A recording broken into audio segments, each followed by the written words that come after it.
তো আমি ওনার ফাঁসি চাই, তো আমি ওনার ফাঁসি চাই।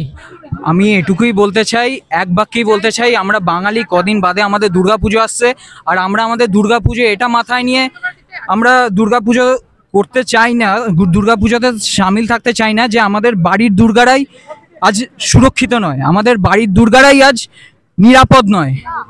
তাই আমরা চাই দুর্গাপুজোর আগে যেন মহিষাসুর বধ হয়। Thank you.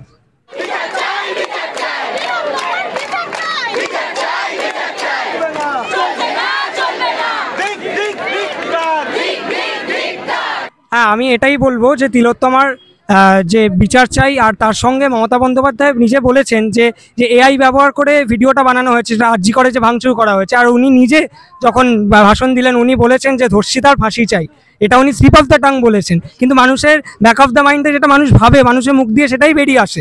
উনি এরকম একটা দাবি উনি করতে পারেন যে মিডিয়ার সামনে অত লোকের মাঝে উনি দুবার বলেছেন ধর্ষিতার ফাঁসি চাই, ধর্ষিতার ফাঁসি। তারপর উনি বলেছেন না সরি, ধর্ষিতার না, ধর্ষিতাকে যিনি রেপ করেছেন তার ফাঁসিও। তো এইরকম একটা স্টেটমেন্ট উনি বলেছেন। প্রথম উনি তো আমি বলবো যে ফাঁসি চাই, আমাকে নিতে হবে না, আমি জাস্ট বলছি। প্রথমে উনি বলেছেন যে নির্যাতিতার ফাঁসি চাই, তার এবং সেটা শুনে সবাই মিলে বলেছে ফাঁসি হোক, ফাঁসি হোক।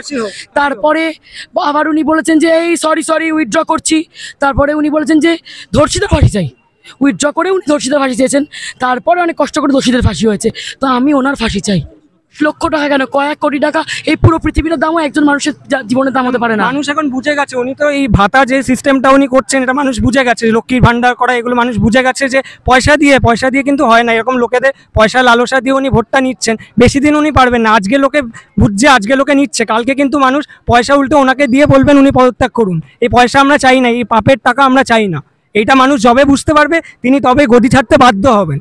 তখন আমরা নবান্ন ঘেরাও করে ওনাকে ওখান থেকে ছেড়ে আনবো, যেভাবে আমরা এই বাংলাদেশের যেভাবে রানীকে আমরা করি সেইভাবে ওনাকে আমরা ওখান থেকে পদত্যাগ করাবো। এটা আমাদের এইটা আমাদের ফাইনাল স্টেপ হবে। আমার নাম সত্যম সুর, আমি থিয়েটার কর্মী, আমি একটা যাত্রা দলের সঙ্গে যুক্ত রয়েছি, বৃহত্তর বহুরূপী নাম। প্রতিবাদ তো সবে শুরু হয়েছে, প্রতিবাদ চলবে। আমরা বাংলাদেশের থেকে ইন্সপিরেশন পেয়েছি। আমরা এইভাবেই প্রোটেস্ট করতে করতে করতে করতে একটা সময় আসবে যখন আমরা নবান্ন ঘেরাও করব এবং এই ওনাকে পদত্যাগ করাবো। এটাই আমাদের দাবি। বিচার হবে, বিচার অবশ্যই হবে। এবং সাধারণ মানুষের, আমার সিবিআই থেকেও বড় কথা আমি বলবো, সাধারণ মানুষ এটাকে যতদিন চালিয়ে যাবে, এই প্রোটেস্টটা করতে থাকবে, তত লোকে অ্যাওয়্যার হবে এবং এটা দেশ বিদেশ সব জায়গায় এটা মাস অ্যাজিটেশন হবে। তবেই এই জিনিসটা একটা ফলাফল হতে পারে, এটা আমার মনে হয়। ধন্যবাদ।